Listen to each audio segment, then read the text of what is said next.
Hello everyone, and welcome to another video in our series of Texas Instrument Calculator and how to use the BA2 Plus calculator.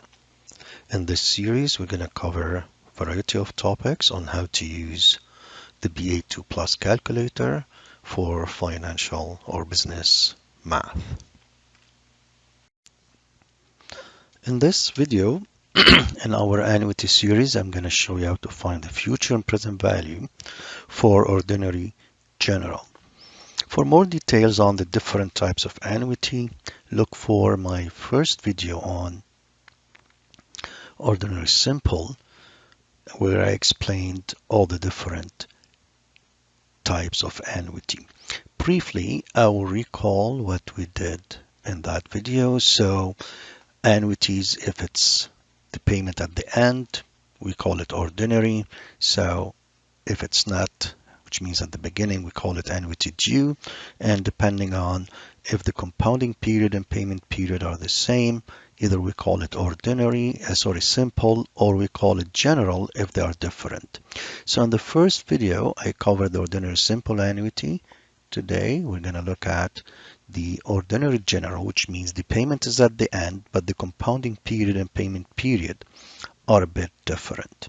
Now, depending on if you're using the calculator or not, and I'm not gonna go deep into the formulas, but the idea here is since the payment period and the compounding period are not the same, we have to find what we call C,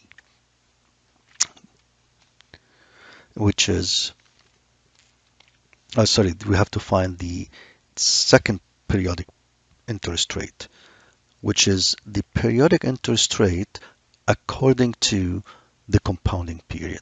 So this is the formula for it. If you're using the formula, other than that, the future value and present value will be the same.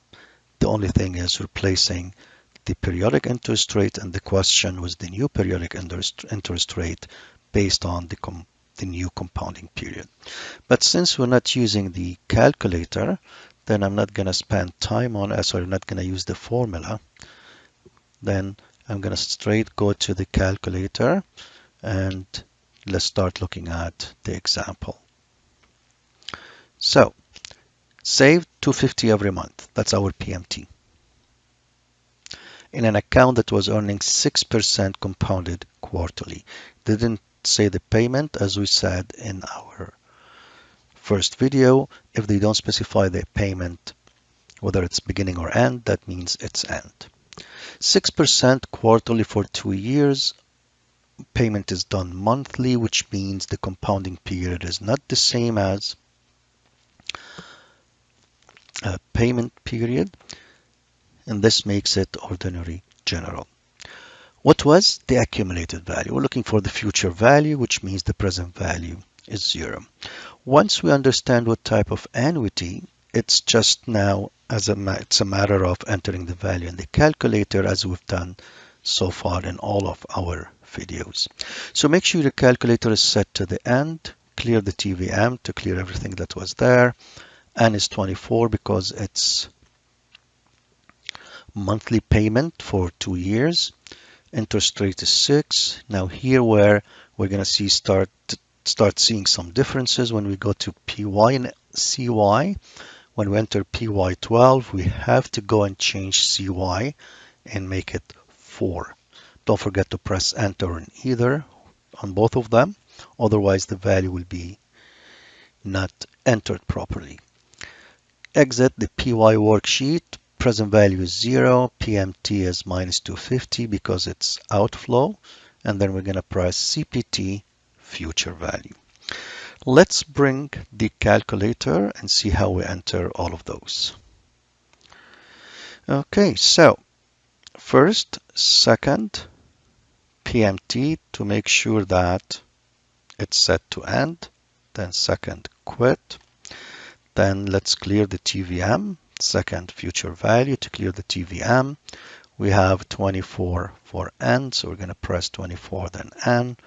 Interest rate is 6, so that's IY. I'm going to enter the present value as 0 and the PMT as 250. don't forget to press the plus minus sign here. Press PMT. Then I'm going to go to the PY now. It is 12, but just for sake, press 12, then press enter. This is where you have to go down to CY using the arrow. See, it's 12, as we've done so far already. This is the first video in our series that PY is not the same as CY. So we're going to press 4 and press enter. If you go back to PY, you will see now PY is still 12, CY is 4. Second, quit. We entered everything. All we have to do is press CPT, future value, and that would be our answer, which is 6,356.14 or 15 cents after rounding. Okay. Let's look now at question where we have to find the present value. So the same idea as we're reading the question, make sure you look at the word end or beginning and the compounding and payment period or frequency. Student loan can afford to pay only $850 per month for 5 years towards repayment of the loan. How much would the bank give him now? So that's present value. If they charge 7.2 compounded annually. So its payment is monthly, compounded annually. Didn't say anything when's the payment, so it's at the end. That's why this is ordinary general, but we're looking at the present value. So the same idea, make sure it's set to end, clear TVM. Here we enter the PY first, 12, CY is 1 annually. N is 60, monthly for 5 years, 12 times 5 is 60, interest rate 7.2, PMT is 850, future value is 0, and we're going to CPT present value, and he can afford to get a loan in the amount of 42,954. One more time, let's bring our calculator and enter all these values. So here we go. Let's enter first clear TVM. Make sure it's set to end. So second PMT one more time. Quit. And we're going to enter in the order they have it here. So 12, no problem. We're going to change the CY to 1. Press enter. You can see PY is still 12. Let's quit. Now, N is 60. Interest rate is 7.2. And future value is 0. PMT is 850, but it's outflow, so we're going to make it negative. That's the PMT. And all we have to do is CPT present value, and you will see that the answer is 42,954.54.